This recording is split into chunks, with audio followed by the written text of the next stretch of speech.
Hey Susan, how you doing? I'm doing well. Thank you. How are you? Doing well too. Are you having a good start to 2021? 2021 is rolling. We are a month away from getting into spring sports and softball tryouts, and we get to start some winter program workouts today in person, which is awesome, and we're excited about. And then next week we'll also transition into hybrid learning, which is so exciting as well. We get to see the kids again, so we'll get a step away from the screen a little bit. Yeah, off and rolling. I love it. And first semester I heard is it about to end? Is it still going? What's the deal with first semester?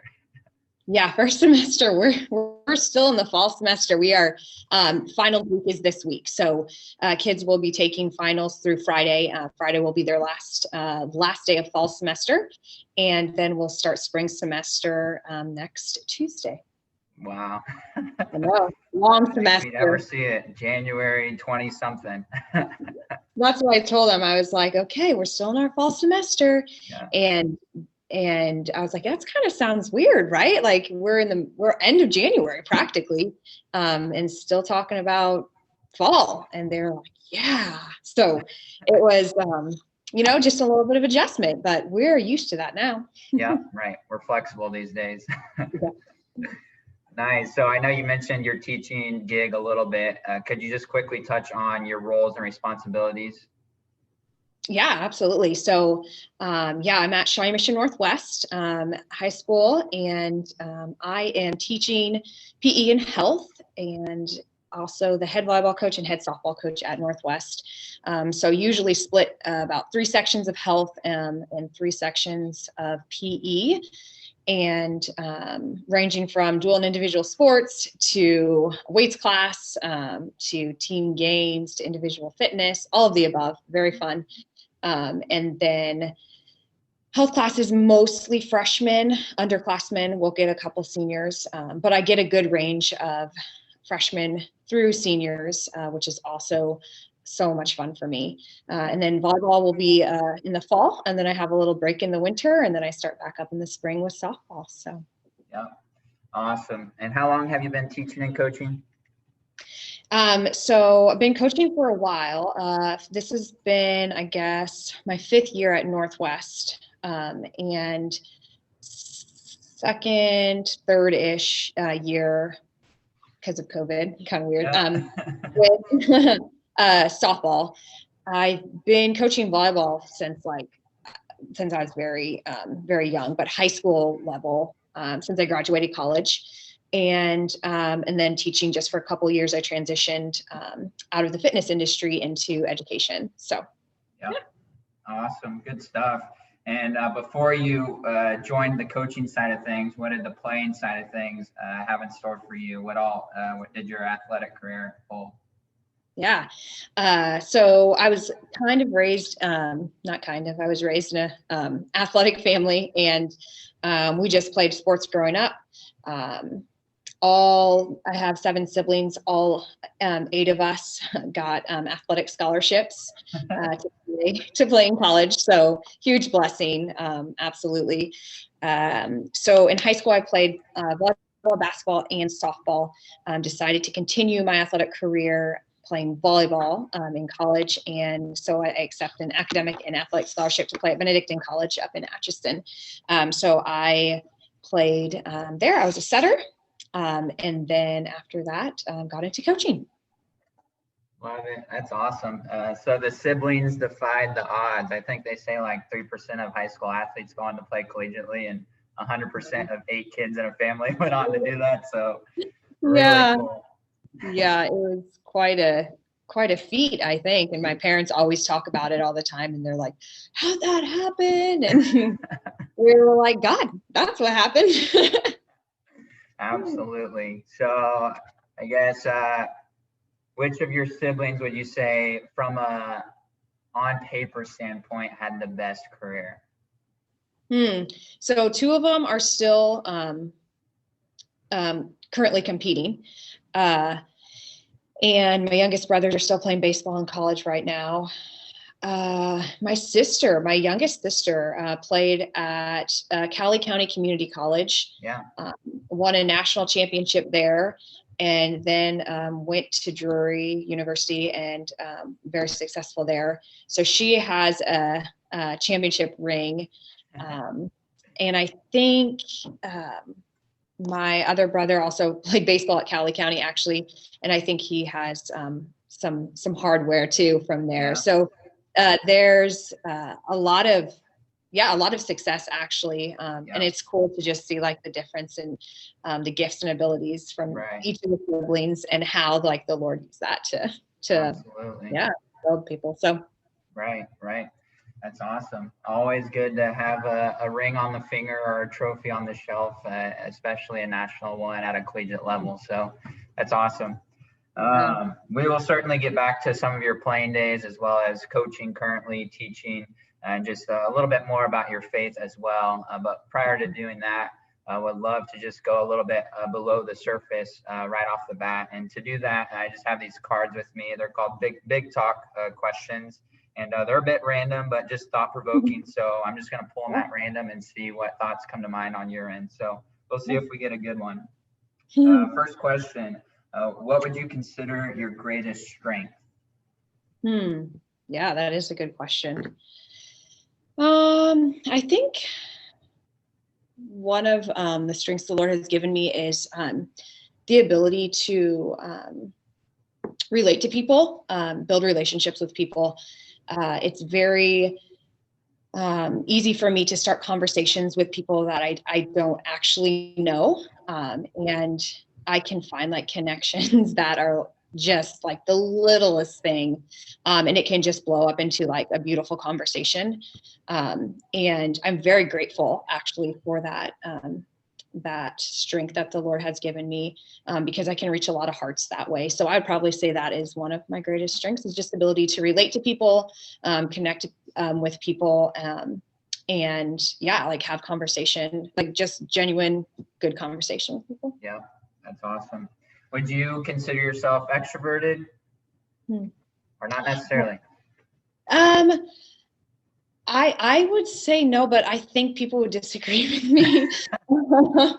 I think there's like a happy medium in the fact that there is times where I'm like, I can't be around people right now. But I also do think that being around people does bring me life, just not like constant. So yes, there are parts of me that are extroverted. Absolutely. Yeah, totally get that. Next card here says, what are you curious about lately? Yeah. These are fun. I like them. What am I curious about? I think,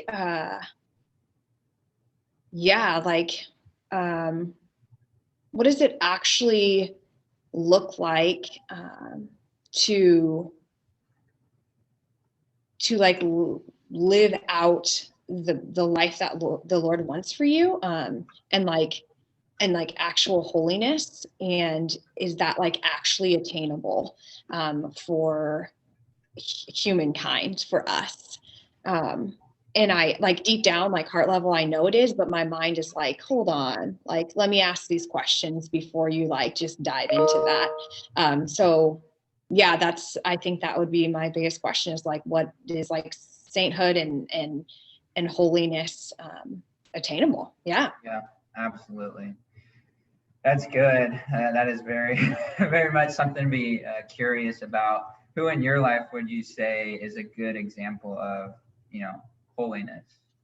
Yeah, I have I have beautiful people that surround me, like just beautiful. And my mom, I think, would be someone outside of like my age, I guess, who just calls me higher and inspires me to just like keep fighting the fight, and like keep your eyes fixed on Christ, and like run to Christ. She is, mother of 8 kids, and has loved my dad unconditionally. They've been married for, 30 some years. And the virtues that she like has are very evident in the way that she just loves us and sacrifices like all all the time for all of us. And yeah, she's just incredible. And I know that her strength is like strength from the Lord. So I think that she definitely is someone that is an example for me, and that like I would like to imitate in the holiness example. And we do kind of joke as siblings that like we just call her Saint Mom, like here she comes.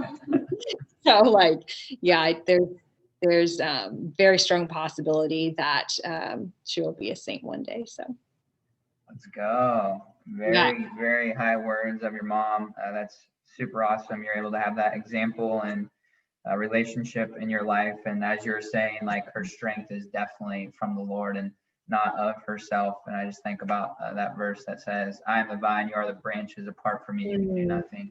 And, as we have the conversation on holiness, if Jesus isn't a part of the picture, it isn't attainable. If his Holy Spirit isn't in the conversation, it's without a doubt not attainable. So love that you brought that part up. The last big talk question is, what are you thankful for this very moment? Yeah. Praise and thanksgiving. That is, wow. Yeah. My mantra, like, I think probably a couple things. My family obviously is, something that like, I am always thankful for. I'm also extremely thankful for, the transition to hybrid learning, I think, and being able to be in community with the students again and the athletes again, really brings me life, really fills me up.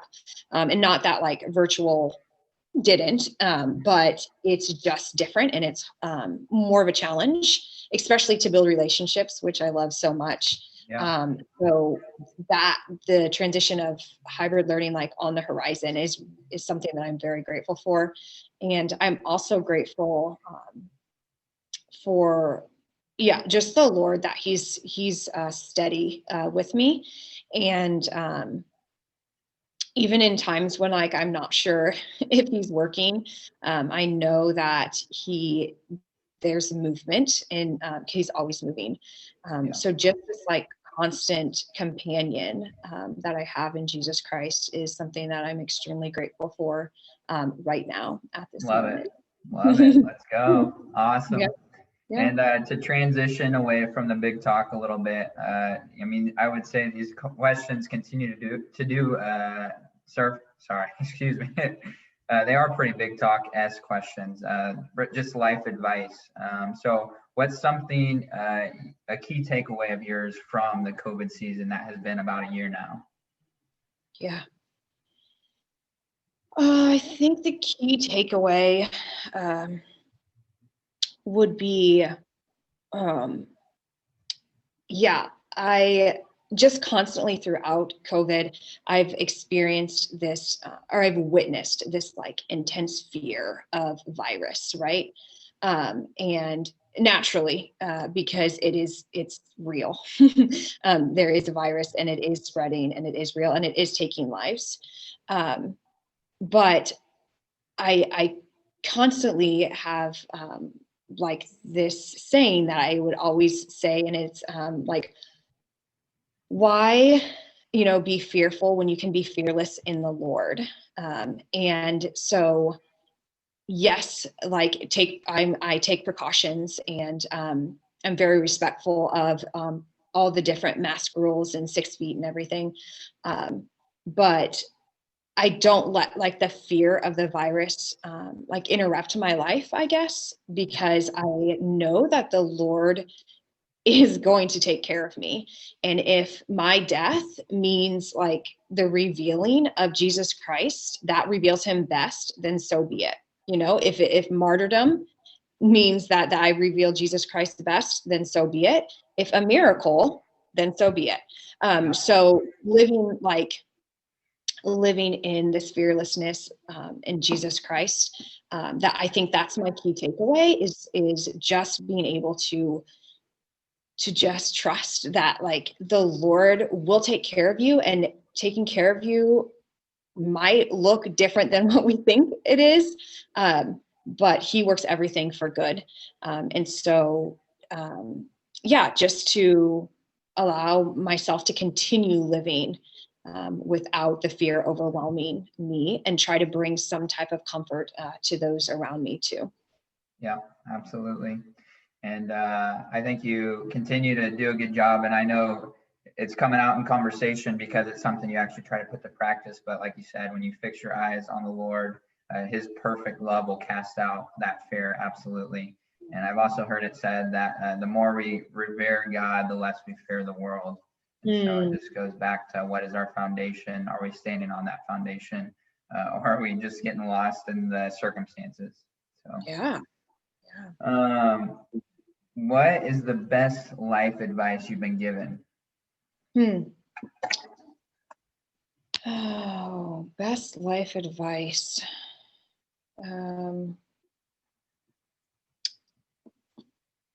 Probably love God and serve God. Everything is in that. And I think very simple, right? Very simple little line there.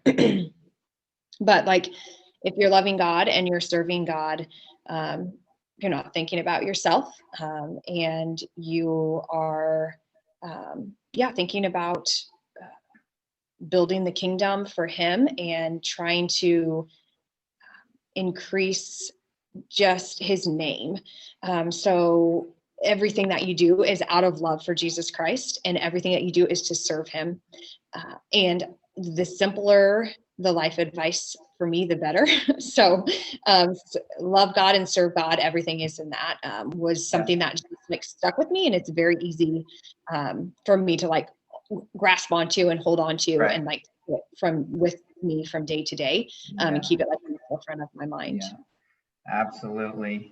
We can have a tendency to overcomplicate things, but like you said, it's all tied up right in that one liner. And, once again, it's not an easy thing to do, but it is simple. It's clear. Yeah. So what would you say, or what are some of your daily or weekly routines? Yeah. I am a woman of routine, let me tell you. So my daily routine starts pretty early, and it's pretty consistent throughout the week. So I can just run through that really quickly with you, but don't be shocked. I kind of like to brace people sometimes. Let's hear it. Okay. It starts at 4:15 in the morning.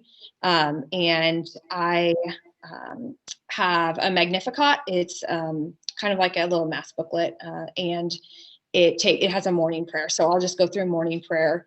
That will take like 10 minutes, just to like, prioritize the day. And then I will head to the gym, and I get a workout in from 5 to 6. And then I'll head to the church closest to Shawnee Mission Northwest that I belong to, St. Joseph Catholic Church on Johnson Drive. They have mass at 6:25. It's about a 30-minute mass. So then I'll leave mass about 7 and make my way back to school, and then work the day. After practice, which is after school, I'll head back to the church, and there will be, it's called adoration, and the Blessed Sacrament is exposed. And so it's like Jesus just, in front of you. And so then I can get about an hour, solid holy hour in, is what I like to call it, an hour of prayer into there, and then go home and just get ready for the next day. And then I'll usually end the night with evening prayer, which is also in that Magnificat book, and then an examen. And so An examine is, I do a 3-2-1 examine is what, again, simple for me. Priest recommended it to me, but 3 is 3 things that you're grateful for. So you acknowledge God the Father, and you just say, Lord, I'm thankful for these 3 things. Then you acknowledge God the Son, Jesus Christ, and you tell him 2 ways in which you have failed to give or receive his love. So acknowledging your sins for the day. And then 1 is acknowledging the Holy Spirit. And it's like a resolution, 1 way that you are going to do better tomorrow for him. So it's just a very simple way to reflect on your day, and start with gratitude, obviously, praise and thanksgiving, acknowledge your weakness. I can't do this alone. I need you, Lord. And I'm sorry, right, for the times that I've failed you. This is how I'm going to do better. I think that with the examine, it's a good way to like name the evidence of how he's working in your life, and all like the beauty. So that, and then I'll go to bed after that. So that's pretty consistent in the week, throughout the week, Monday through Friday. Saturdays are not as, routine. And then Sunday is the Lord's Day. So Sunday Mass and enjoy family. Yeah. Love it. Thank you so much for sharing all of that. That's a lot of really good stuff, especially that prayer. I really like that. So on a Saturday where you have a little bit of extra time on your hands, what would be some leisure activities that you typically like to enjoy? Yeah. I like to play pickleball. Pickleball is so fun. Nice. I like to bike a lot, and when it's nice, obviously, and spend like time with friends and family, and it's mostly active things. So a lot of times at the park, like hiking or canoeing or kayaking, playing pickleball, playing tennis, anything that is like outside and active, with people who call me higher, so my family, very important to me, and then a lot of my good friends as well. So yeah, all great activities. Pickleball is certainly fun. I love it. So you mentioned your 4:15 or ish wake up time. What's the typical bedtime? And it's funny, it's 4:15, like my alarm goes off. Really? And you're up? Love it. So bedtime obviously varies from day to day. If we have game nights, we're going out so late, and so we're in bed late. But I try to be in bed by 9. So that I can be at my best for Jesus ultimately, but also for my students and my athletes who need me to be attentive and present. And there'll be days where I'm like, I have not slept well. And so it's just also a good reminder that the Lord is like, you got to be patient today because you're tired. And then also I will know that I've got to make sure that I'm getting a little bit more sleep. But it's relatively early because it is an early wake up call, and it's not consistent. It's just usually during the school year. Summer's a little bit different, but right. And would you say your personality has evolved your daily routine, or has someone in particular influenced you on how you structure that? How did that come about? I think it's just kind of evolved. I'm very much a routine person, like I said, and I have tried to figure out what is best as far as prioritizing Jesus Christ and my prayer life with the rest of my life, and the busyness that it is. And I was getting up a little bit later, and then I was like, well, this is silly. I could just get up 15 minutes earlier and do a morning prayer, and that's not that big of a deal. And so then I just started getting up a little earlier. But it's not it's not that challenging for me for some reason. Because the Lord had just placed, an excitement and a passion Yeah. within you, and just keeping like that morning routine is very life-giving to me. And so that's a great time for me to get a lot done. But anything like later in the evening, probably not. Like, I'm going to be tired at that time. So I think it just kind of evolved after I just try to figure out like when I pray best and what looks best as far as giving God my first fruits and keeping my eyes focused on him. Absolutely. Love it. And it sounds like across the entirety of your week, you're touching on so many different things, from work to rest, relationships, and obviously, praising the Lord and spending time in his presence intentionally with awareness and things like that. So I love that all those bases are being covered. If you had to think about adding, or maybe one thing that's missing from your week to week that you'd like to eventually get added in, is there anything that comes to mind?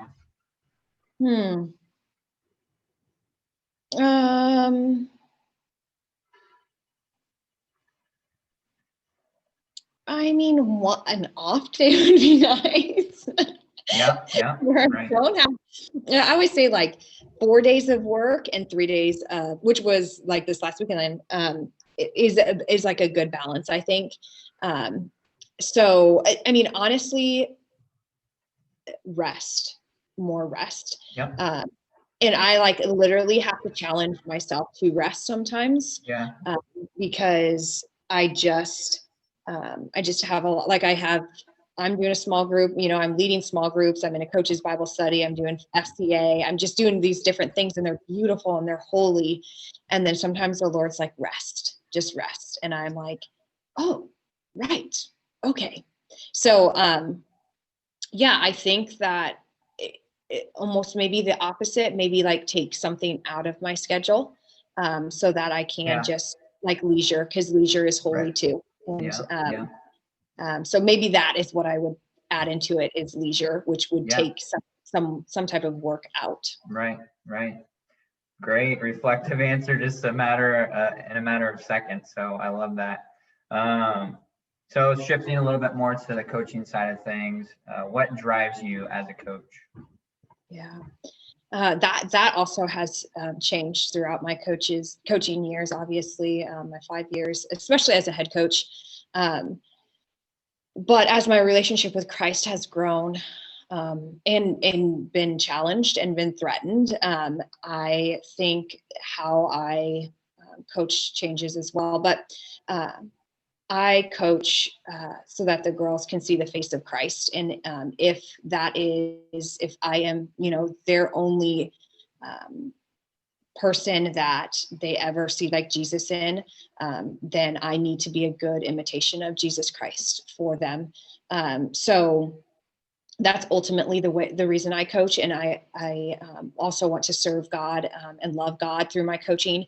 And that looks like serving my athletes. And it also looks like loving my athletes to the best of my ability, with the overflow of his love. So he has loved me to an extent where like cup runneth over, right? Yeah.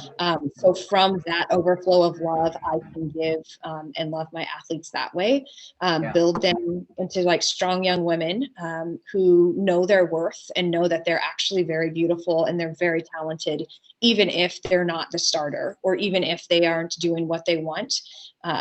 They're incredible and like they're a masterpiece. And I think it's very important for young ladies to hear that. And so for me to be able to speak life into that every single day, and also build a relationship that's healthy and holy and beautiful, coming from a superior, coach to an athlete, where when they graduate, they can look back and say like, yep, I grew, I'm stronger now.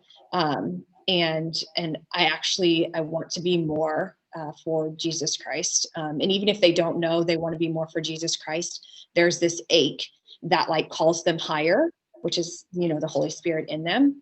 And so I think that would be a pretty good basis of why I coach. Yes, absolutely. And I know there at Northwest with volleyball and softball, you've had some really good teams who've accomplished quite a bit of things. But I love that in your why for coaching, honestly, the X and O's weren't even touched on. And obviously you get to those things, you're teaching those things, and you're hoping to raise their game to a higher level. But at the end of the day, what's driving you, your purpose is rooted in so much more, a transcendent cause and not a transactional on the field, on the court cause.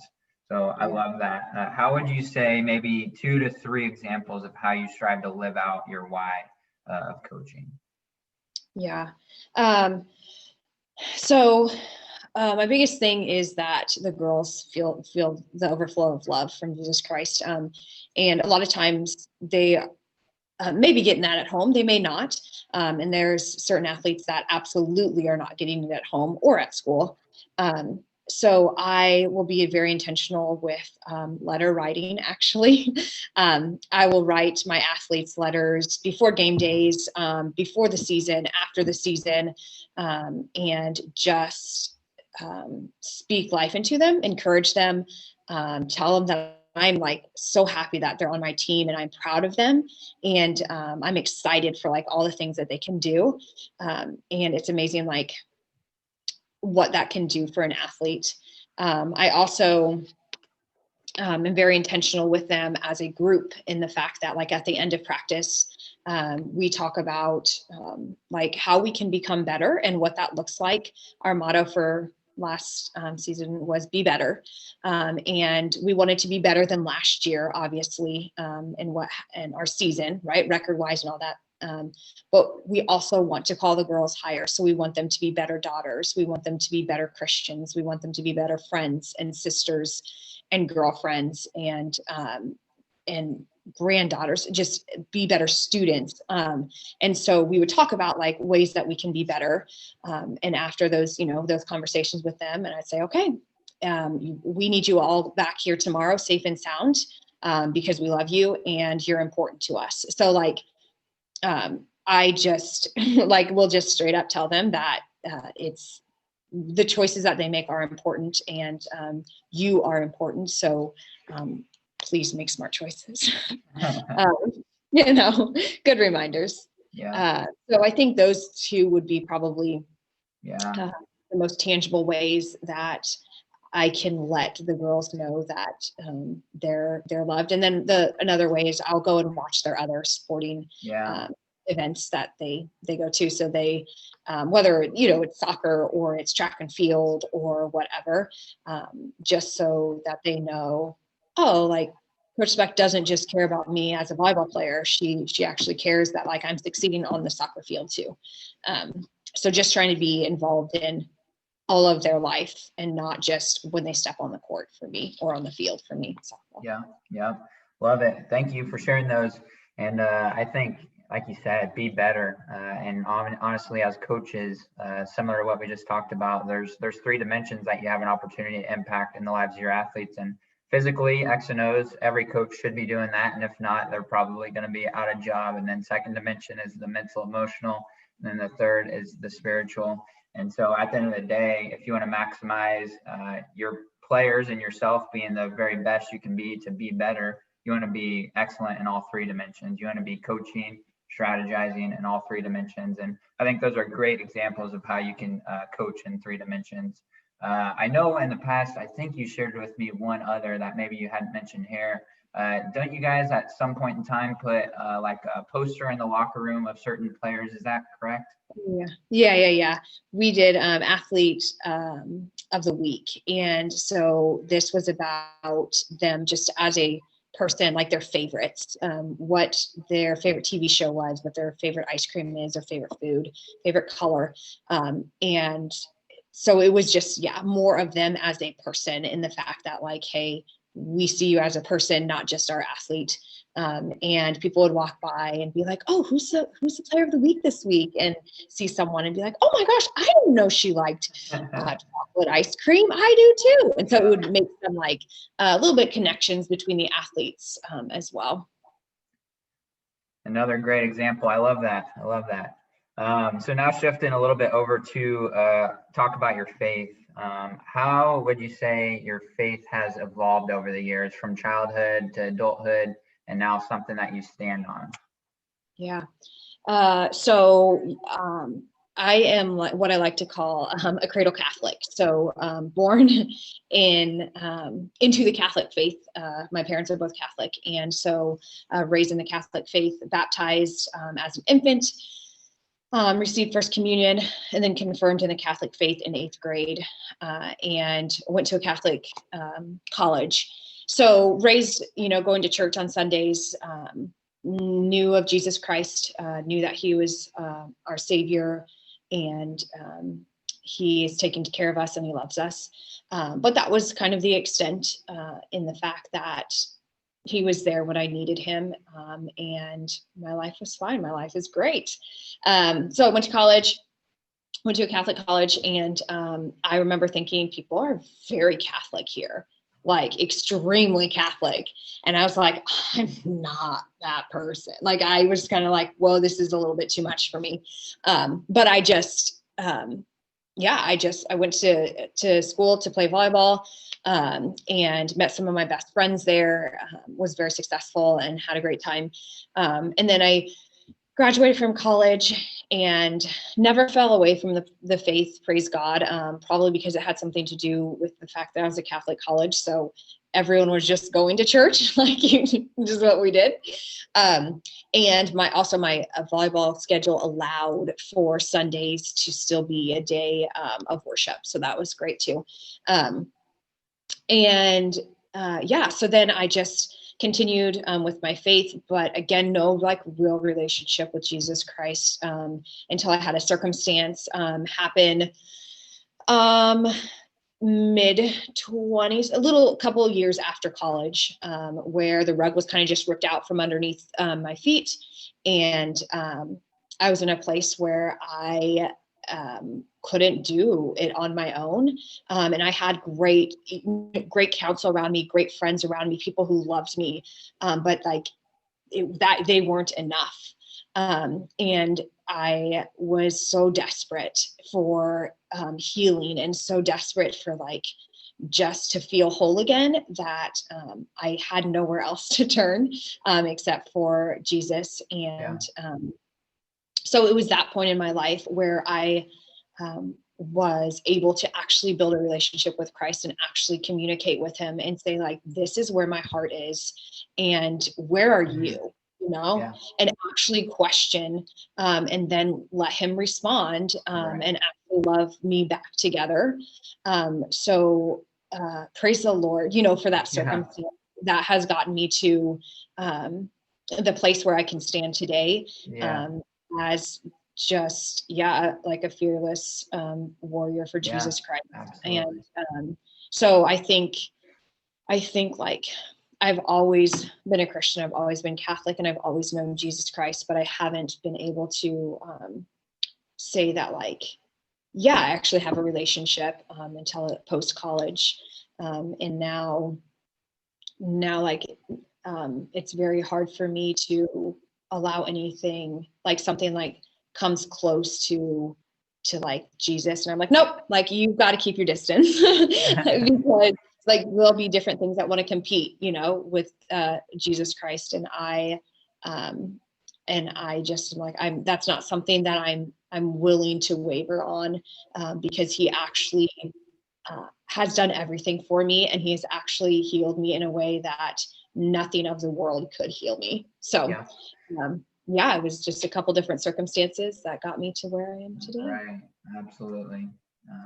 Thank you for sharing. And your testimony, your story, your walk with the Lord reminds me a lot of the verse that talks about consider it pure joy when you face trials, because trials will develop perseverance, which will make us mature and complete.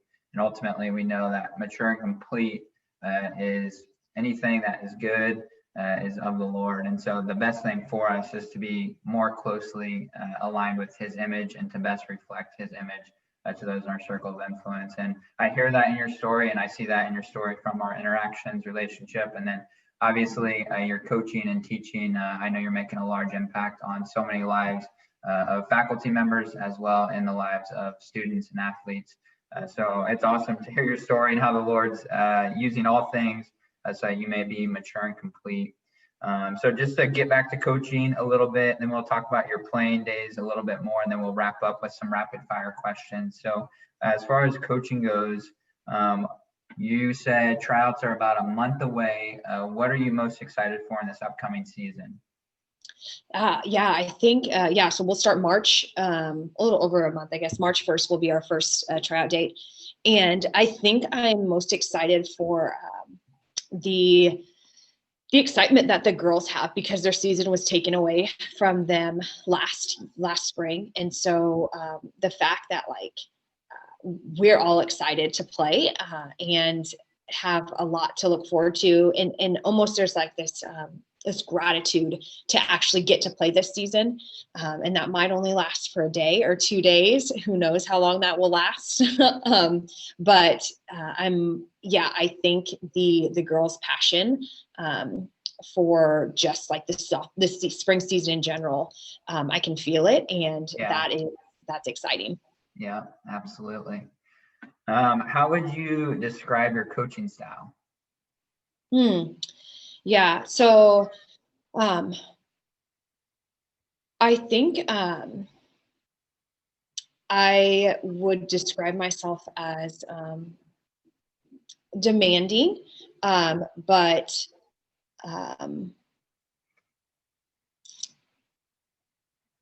like supportive, so there's high expectations when they play for me, but as should any coach, right? Like there should be high expectations. And so there's there's this demand, like, hey, we have a job, we need to get it done.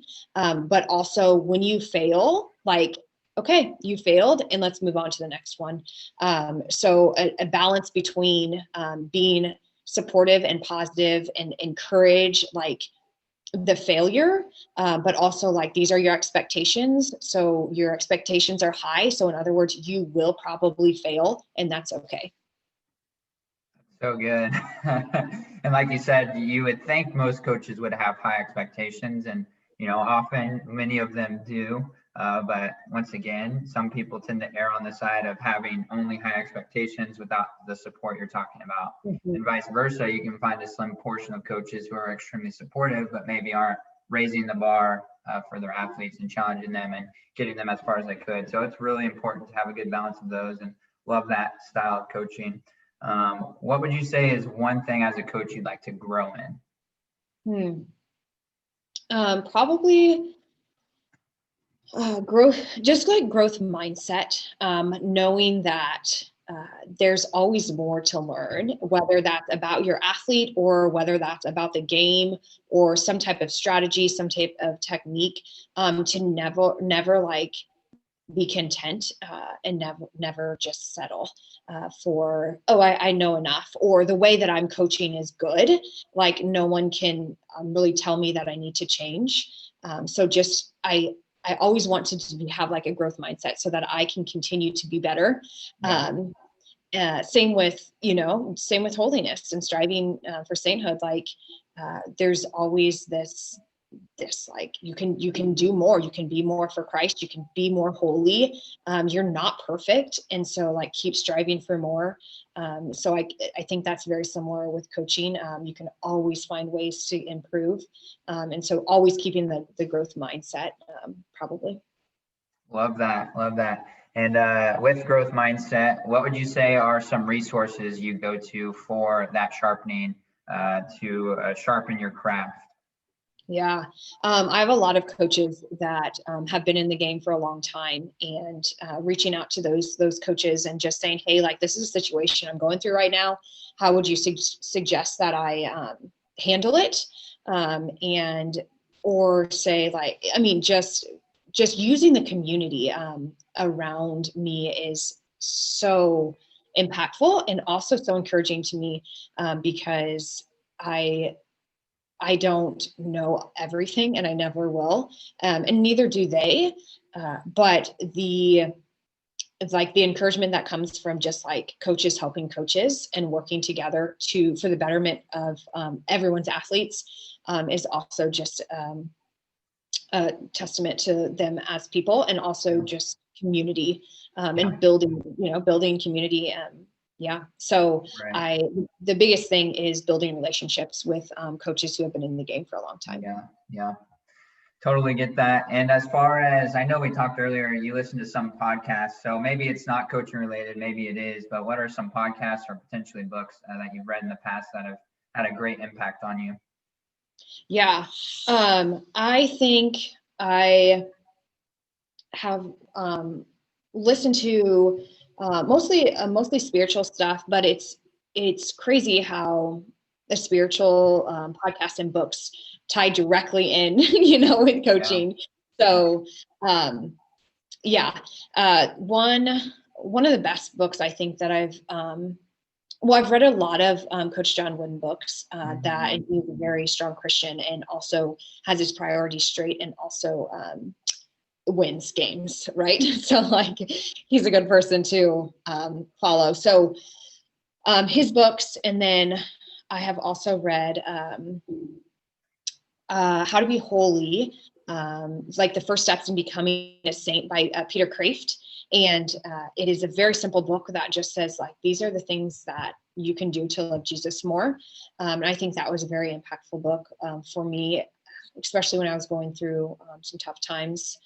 And podcasts that I listen to a lot of podcasts from priests, and they just tie in, like it's their homilies, I guess, from Sunday services. And they will tie in just like, this is life, and this is how Jesus responded, so you respond this way. And so between the podcasts and the books, a lot of the knowledge that I have is given to me through them. So they have such anointings on their life, and they're such a blessing to put it in words, books, or on, online for us to listen to, which another way we would never be able to get. So yeah, I would probably say those different podcasts and books. Nice. Thank you for the recommendations. And Yeah. to finish up here, just going to quickly roll through some of your favorites. So whatever comes to mind, just a short, simple, sweet answer. So who is your favorite athlete? Carrie Walsh. Nice. Who's your favorite professional coach? I know you mentioned John Wooden. Yeah. He probably would be my favorite. I don't know if anyone can top that guy, so I'm going to have to stay with him. Do you have a favorite travel destination?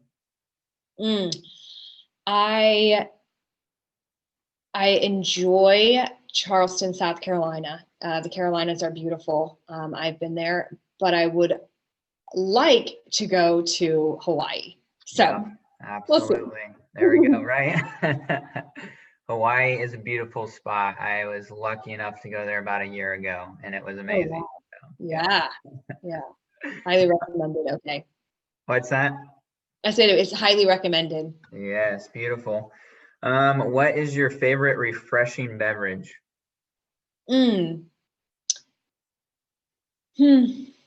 Refreshing beverage. I would probably say, I just drink water. There we go. That's good. Water. Okay. Yeah. Nice. And how about, what's your favorite food? And can be food item, fast food, or a restaurant, sit down place. What comes to mind? I like Mediterranean, like the like bowls of like all the freshness. Like Zoe's Kitchen has like the protein and the grain and the vegetables and just like this nice fresh bowl of like goodness. So that's one of my favorites. Oh my goodness. And we're getting close to dinner time, so that's I know, right?